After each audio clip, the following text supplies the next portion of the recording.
lanjutkan tema selanjutnya dalam kitab Nasyahil Ibad yang dikarang oleh Syekh Syihabuddin Ahmad bin Hajar Al-Asqalani dan disyarahkan oleh Syekh Muhammad bin Nawawi bin Umar Al-Jawi Al-Bantani.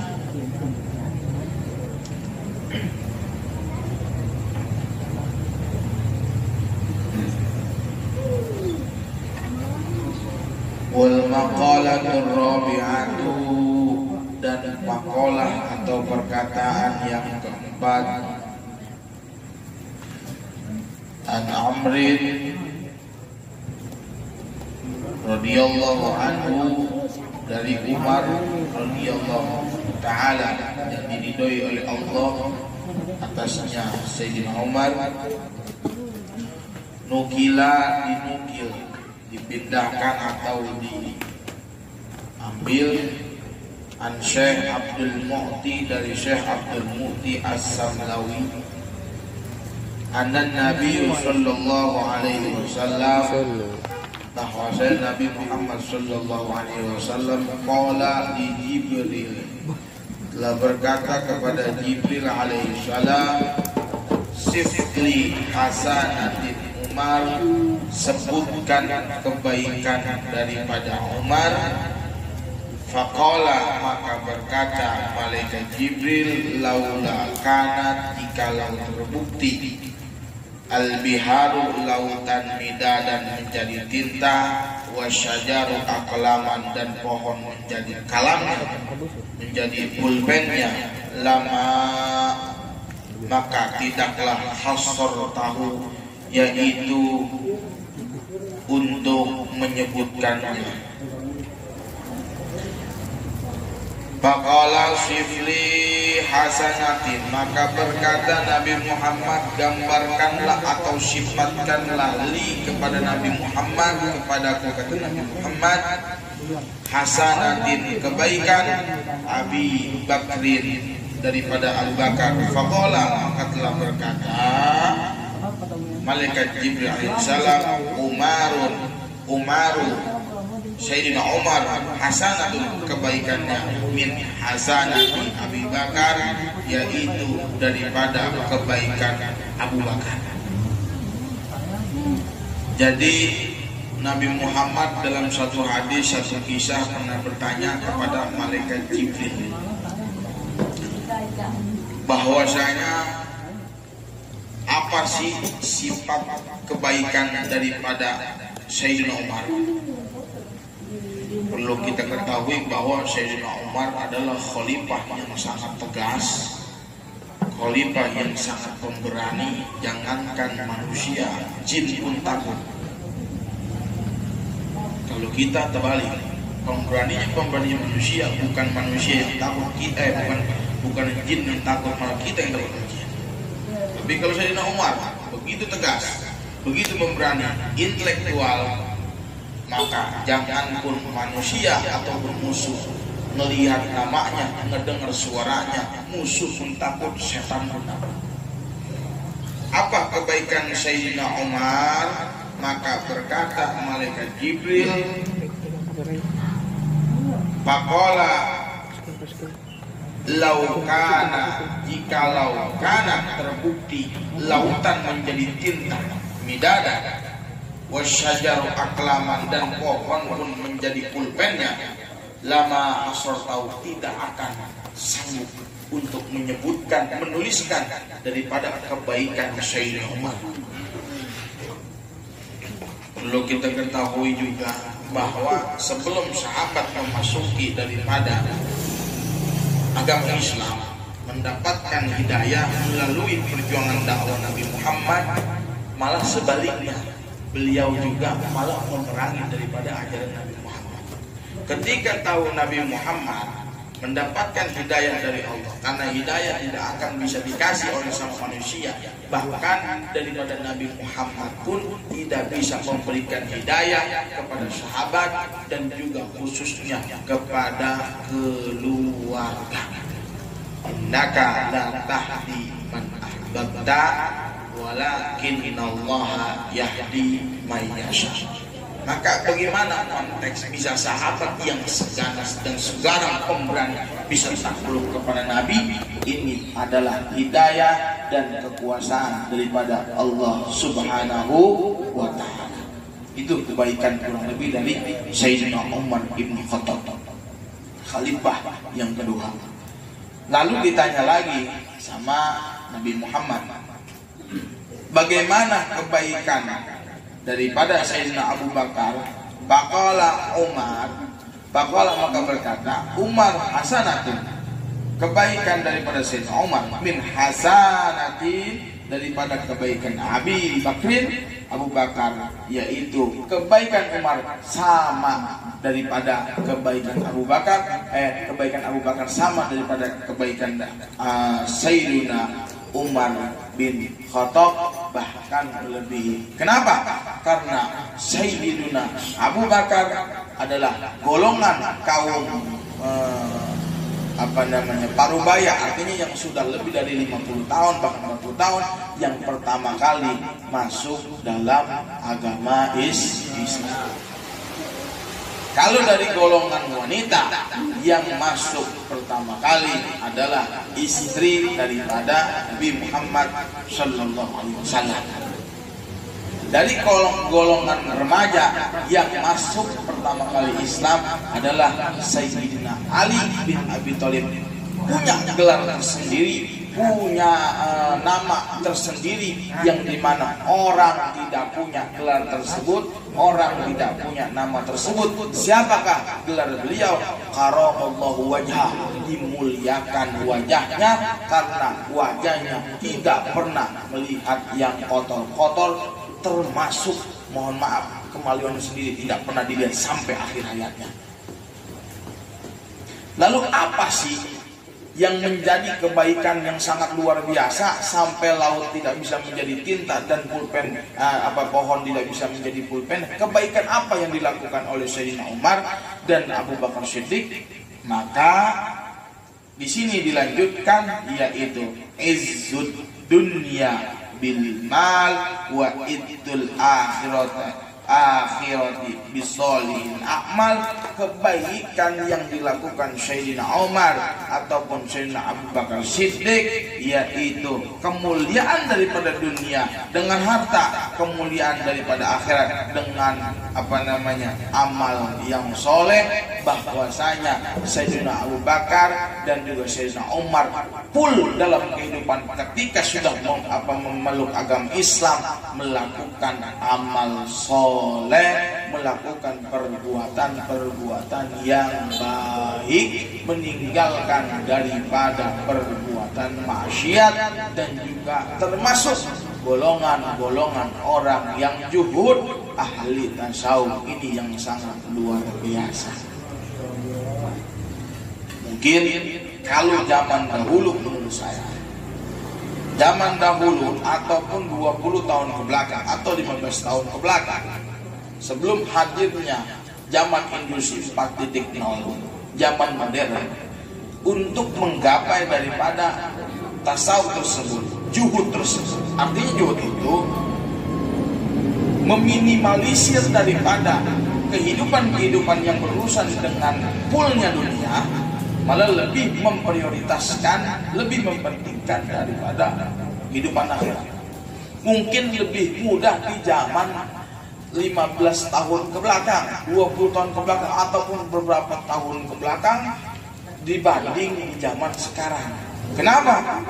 Godaan yang sangat luar biasa, ujian yang sangat luar biasa.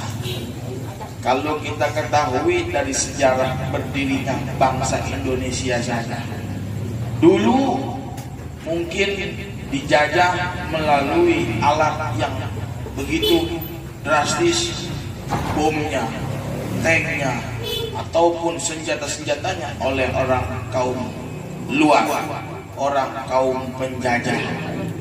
Tapi sekarang tanpa disadari, ternyata kita pun masih terjajah, kita pun masih diserang, tapi bukan melalui alat yang begitu menghanguskan, alat yang begitu memusnahkan.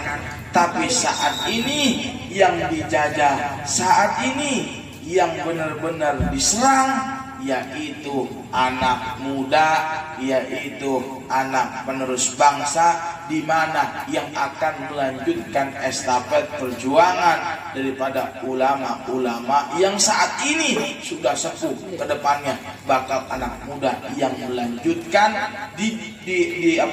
diserang melalui apa? Dengan alat teknologi yang canggih.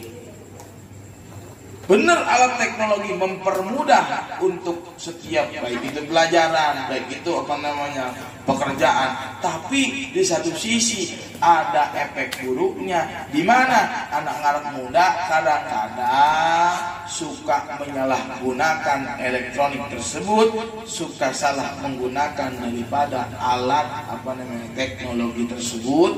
Maka ini juga menjadi satu penghambatan untuk kita mengikuti daripada pola metode kehidupan ulama-ulama, dan juga khususnya yang sedang kita bahas, yaitu Khulafaur Rasyidin. Yang pertama dan kedua Sayyidina Abu Bakar Siddiq wa Sayyidina Umar ibn Khattab, yang bagaimana meninggalkan benar-benar kehidupan dunia, fokus dalam dirinya khusus untuk kehidupan akhirat, yang pada saat itu sangat dibutuhkan orang yang paling pemberani, orang yang paling rela untuk mengorbankan, untuk memperjuangkan daripada agama Islam agar menjadi agama yang sangat luar biasa berkembang.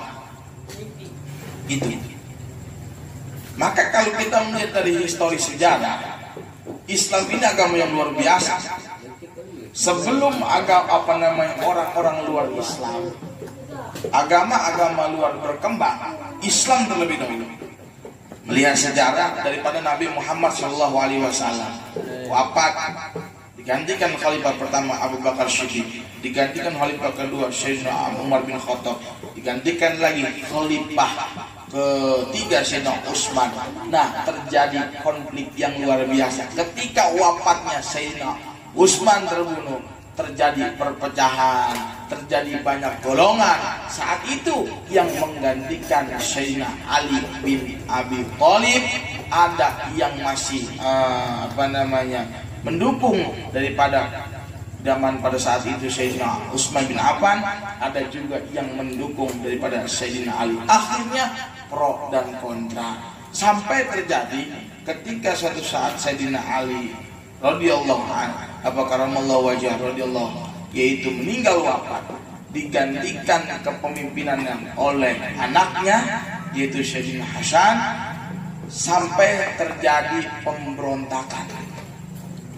Nah, terjadilah pemberontakan karena apa? Ada yang mengatakan bahwa daripada Sayyidina Ali ini kepemimpinannya yang dikatakan monarki, turun temurun, anaknya biar supaya keturunan saja dapat. Ada yang mungkin akhirnya Sayyidina Hasan, cucu daripada Nabi Muhammad, diturunkan daripada jabatan sebagai khalifah, yang pada akhirnya terbunuh, ya kan? Maka tidak heran kalau saat ini keturunan Nabi, juriyah Nabi dimusuhin. Karena apa? Dari garis keturunannya, dari kakeknya Sayyidina Hasan ataupun Sayyidina Husain ataupun Sayyidina Ali, itu Ali bin Abi Thalib, sampai ke Nabi Muhammad SAW banyak dimusuhi sama penguasa-penguasa yang mungkin ataupun pasti tidak setuju dengan perjuangan, dengan konteks dan metode daripada dakwahnya. Akhirnya sudah ketika Sayyidina Hasan wal Husain terbunuh, disitulah terjadi dinasti, sudah tidak ada lagi yang namanya khalifah. Ketika zaman khalifah dulu sama sistemnya di Arab, demokrasi. Ketika memimpin Sayyidina Abu Bakar, ketika memimpin Sayyidina Umar, ketika memilih Sayyidina Utsman, ketika memilih Ali, semua ketika memilih untuk dijadikan sebagai satu khalifah, dilihat fit and proper test-nya, uji kelayakannya daripada kecerdasannya, intelektualnya, dan juga keberaniannya, kesolehannya dilihat. Tapi ketika Sayyidina Ali karamallahu wajhahu wafat, digantikan oleh anaknya, akhirnya anaknya ada pemberontak sampai diturunkan jabatan sebagai khalifah, lahirlah dinasti Umayyah, ada dinasti Abbasiyah, sampai saat ini yang pemimpinannya bersifat turun temurun atau bersifat kerajaan. Dan salah satu pendiri daripada dinasti Umayyah tersebut yaitu tidaklah jauh dan tidak bukan, masih daripada garis keturunan kakek daripada Nabi Muhammad Sallallahu Alaihi Wasallam. Siapa namanya? Muawiyah bin Abu Sufyan. Beres daripada dinasti Umayyah, masa kejayaan melalui masa sampai masa kemunduran. Kenapa terjadi masa kemunduran daripada Bani Umayyah tersebut?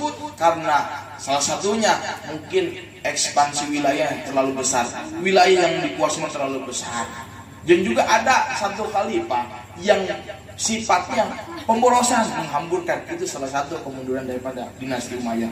Turun lagi ke dinasti Abbasiyah dan seterusnya sampai saat ini. Dan inilah sedikit daripada sejarah yang mungkin masih banyak yang harus dijelaskan daripada sejarah turun temurunnya kepemimpinan dari Rasulullah sampai dinasti dan sampai saat ini.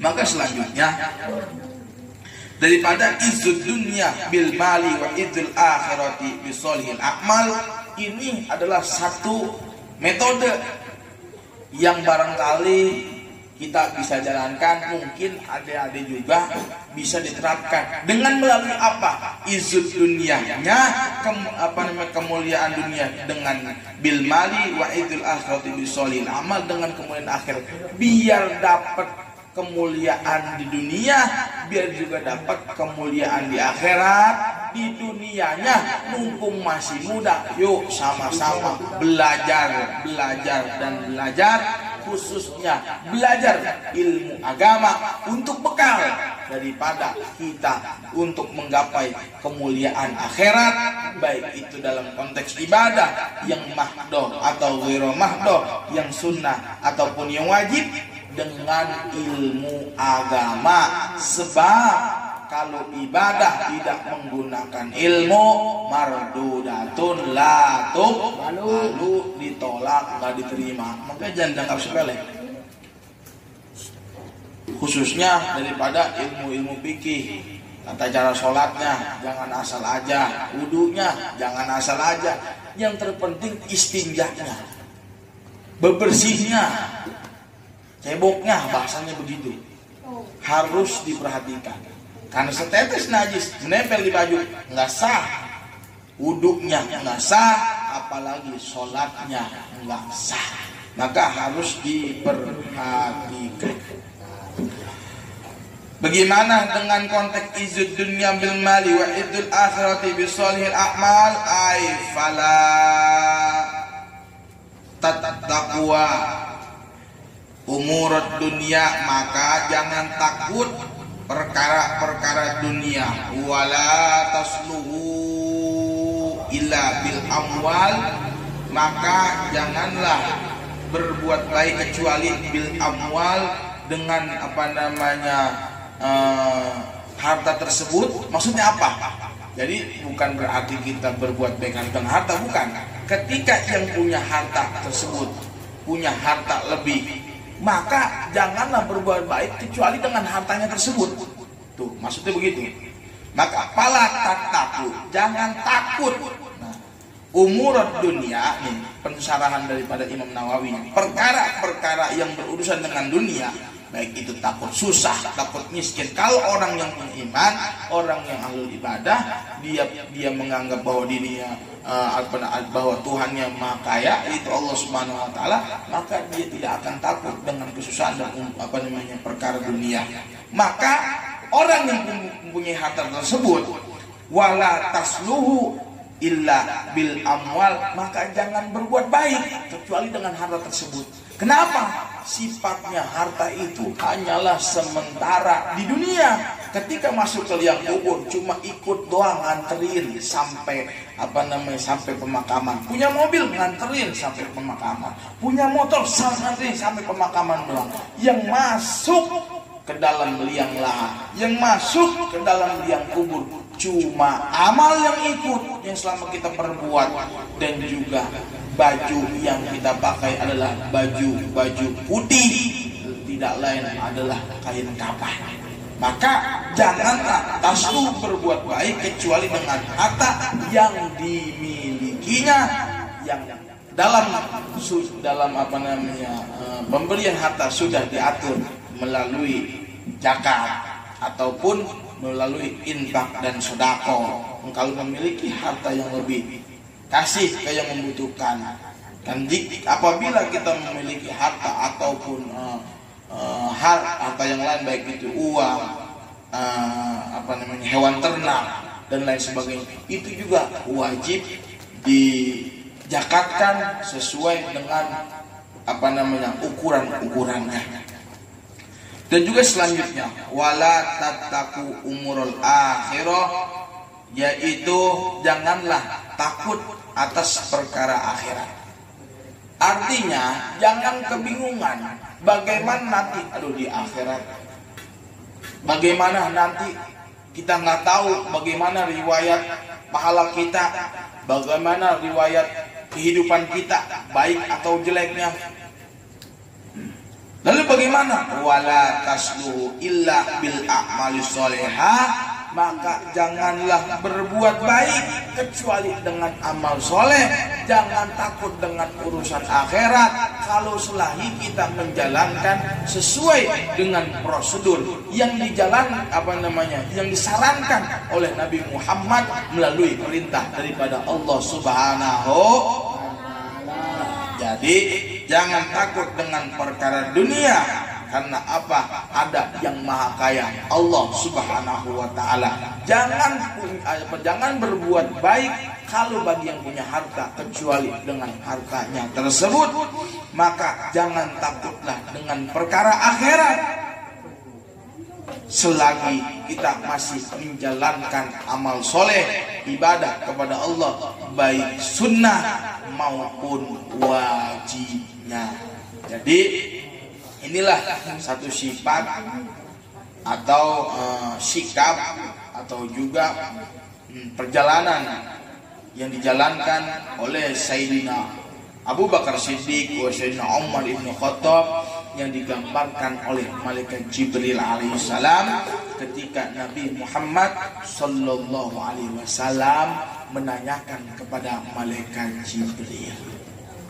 Lalu selanjutnya, al-maqalatul khamisatu, makalah yang kelima, perkataan yang kelima, an Utsmani radhiyallahu anhu, dari Utsman yang diridhai Allah atasnya, Sayyidina Utsman, humud dunia, keinginan dunia, julmatan, kegelapan, bil qalbi, di dalam hati, wa humul akhirah, nuran fi qalbi, yaitu keinginan akhirat, cahaya di hati.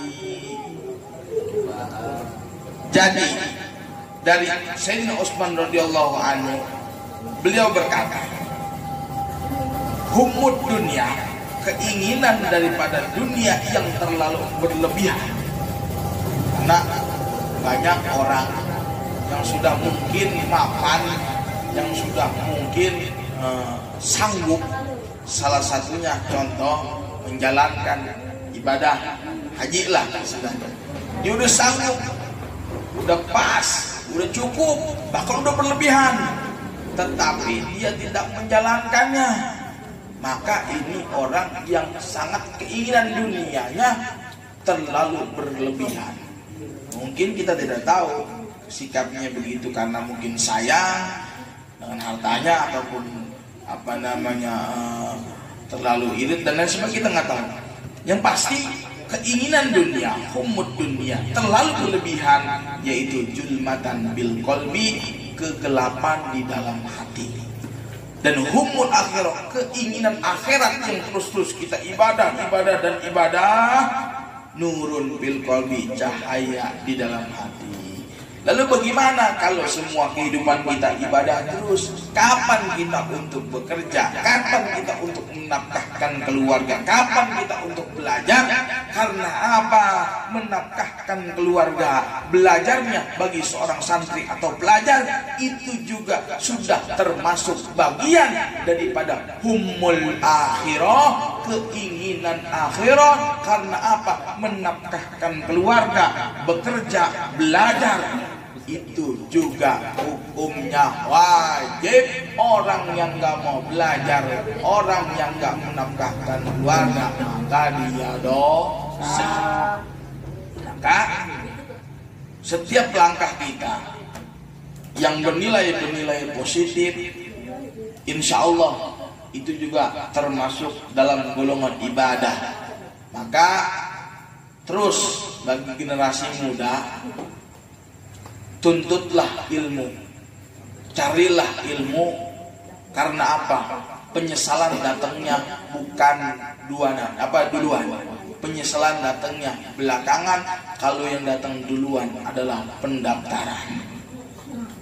Nah, makanya nyeselnya bukan sekarang, nyeselnya nanti.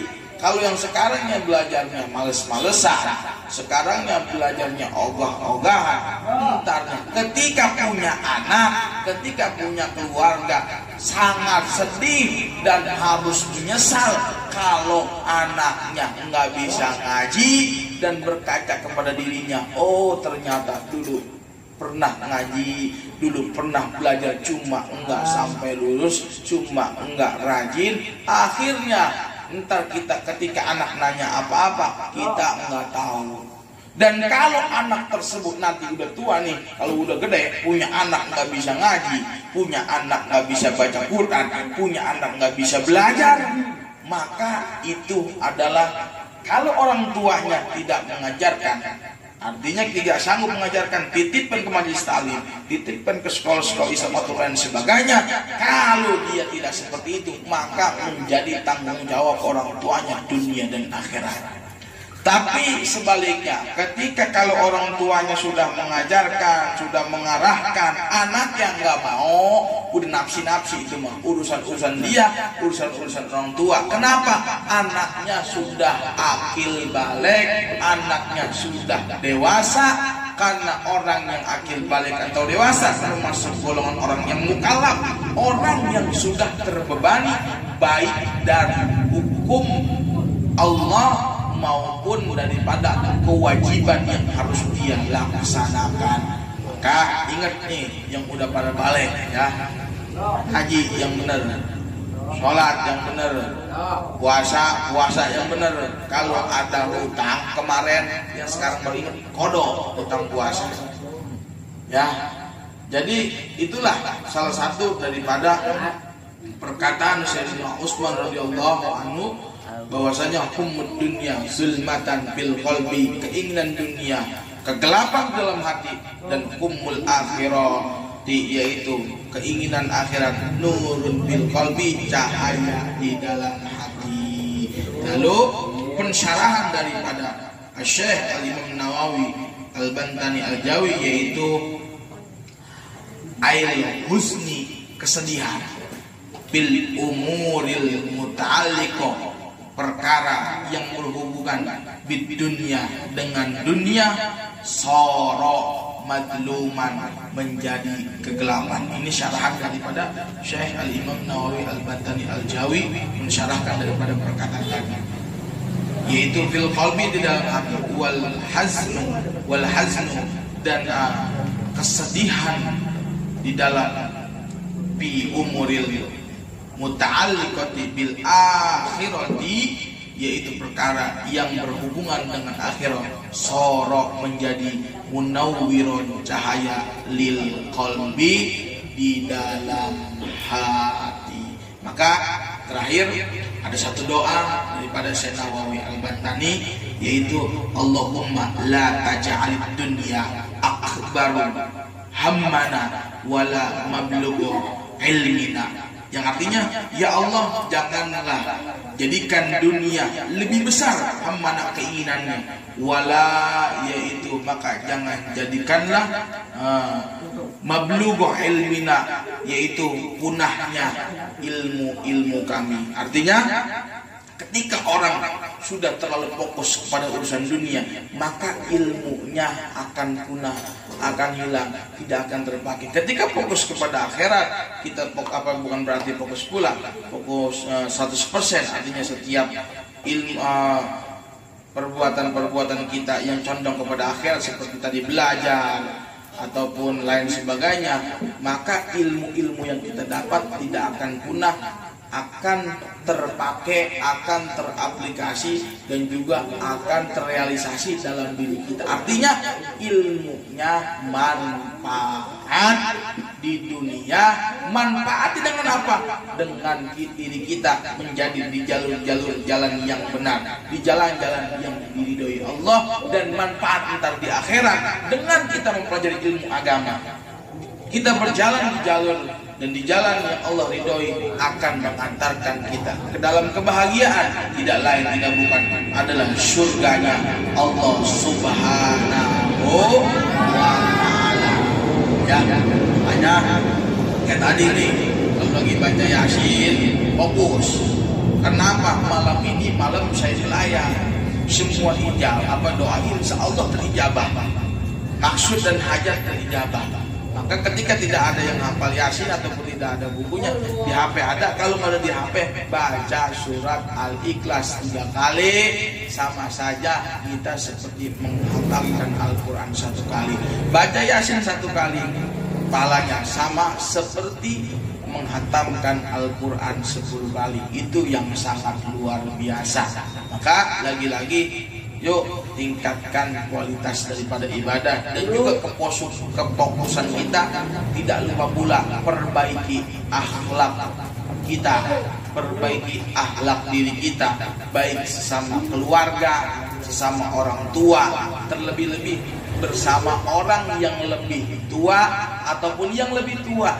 Akhlaknya juga harus dijaga kepada yang lebih muda. Agar apa? Agar saling menghormati dan saling menyayangi. Kira-kira seperti itu. Apabila ada yang belum paham, sama-sama kita diskusikan malam hari ini. Insya Allah Fakir akan jawab sesuai yang ada redaksi dalam kitab Nasoibul Ibad. Kira-kira begitu. Anak-anak, paham nggak? Apa jawab Bapak? Silakan.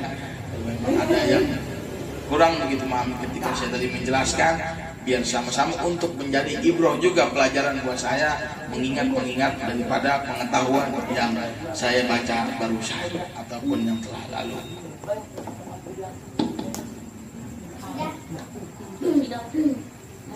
Dulu. Kalau memang sudah tidak ada, maka mudah-mudahan pengajian kita malam hari ini bakal membawa manfaat untuk diri kita semua sama-sama, dan juga khususnya buat orang lain semua, yang dimana kalian semua yang pada masih muda bakal terjun ke masyarakat, bakal terjun dan turun ke masyarakat, dan yang akan dipakai yang anak muda yang memiliki potensi dan memiliki pendidikan yang luar biasa. Maka dari sekarang fokus, mudah-mudahan malam hari ini kita semua apa yang tadi saya sampaikan dapat bermanfaat untuk diri saya khususnya dan umumnya untuk kita semua. Mudah-mudahan Allah berikan selalu kepada kita panjang umur, sehat, dan setiap Jumat ke depan kita dapat mengikuti sama-sama, kita berzikir, bertahlil, bertahmid dan bertazkir, dan juga kita bermunajat juga kepada Allah agar di mana kita punya saudara, punya keluarga, punya orang tua yang sedang sakit, Allah angkat sakitnya, Allah sembuhkan, dan juga anak-anak yang sedang belajar, dan juga kita semua yang sedang berjalan di dalam Allah, mudah-mudahan Allah angkat derajat kita dan juga Allah istiqomahkan kita dalam jalan yang lurus. Ihdinas siratal mustaqim. Wa qala wallahu a'lam bissawab. Al-Fatihah.